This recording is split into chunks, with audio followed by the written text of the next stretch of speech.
সুন্দর হওয়া উচিত, দেশটা কারো মতো হওয়া উচিত না। দেশটা হবে শিক্ষার্থীরা যারা যা বলবে ওই পার্ক রানীগঞ্জ। কেরানীগঞ্জ। হ্যাঁ। এখানে কেন আসছো? কি এখানে বন্যতদের সাহায্য করার জন্য আসছি। তোমরা সাহায্য মানে নিজেরা করতেছো একসাথে নাকি কিভাবে করছো বিষয়টা কি? আমরা হচ্ছে একটা প্রথমে গ্রুপ খুলি, আমাদের একটা গার্ডিয়ান আছে, আমাদের সহপাঠী রিমা। তো প্রথমে তিনি আমাদের প্রথম উদ্যোগ দেন যে গ্রুপটা খুলে বন্যতদের পাশে দাঁড়াতে পারি আমরা সবাই। তারপর আমরা একটা গ্রুপ হয়ে 4-5 জন আমরা টাকাটা কালেক্ট করি। আচ্ছা, তারপরে তোমরা কি যেতে চাইছিলে প্রথমে? কোথায়? মানে ফেনীতে?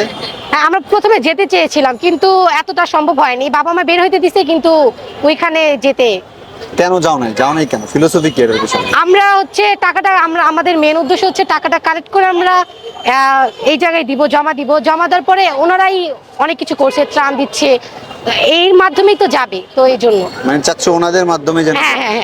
কাছাকাছি আসো। কোন ক্লাসে পড়ো এখন? 7 এ পড়ো। আচ্ছা, তোমরা বাংলাদেশকে কেমন চাও? আমরা বাংলাদেশকে নতুন করে গড়ে মানে সুন্দর বাংলাদেশ চাই। দুর্নীতিবাজ যেন কোনো না থাকুক, স্বৈরাচার না থাকুক, স্বাধীন বাংলাদেশ চাই আমরা। স্বাধীন বলতে কি বোঝো তুমি? স্বাধীন বলতে আমি বুঝি আমাদের দেশ স্বাধীন হয়েছে, এখন আমরা চাই সুন্দর করে আমাদের নতুন কারিকুলাম যে পড়ালেখাটা আছে সেটা বাতিল হোক, আমাদের পুরান কারিকুলামটা আসুক এবং আরো বিভিন্ন। এটা তো তোমার শিক্ষার স্বাধীনতা। হ্যাঁ। এজ আ পার্সোনাল স্বাধীনতা বলতে তোমরা কি বোঝো বলো?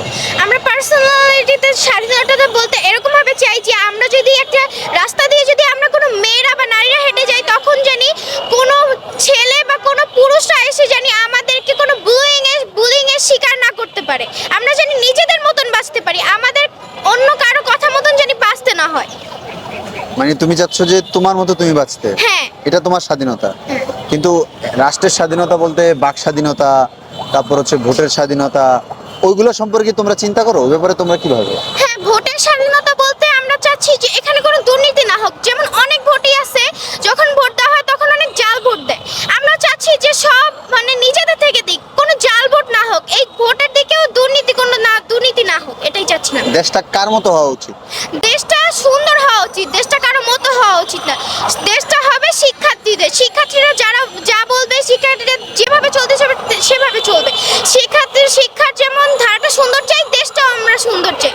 আচ্ছা, এটা তোমাদের চাওয়া পাওয়া। হ্যাঁ। ধন্যবাদ তোমাদেরকে বন্যাতদের পাশে দাঁড়ানোর জন্য।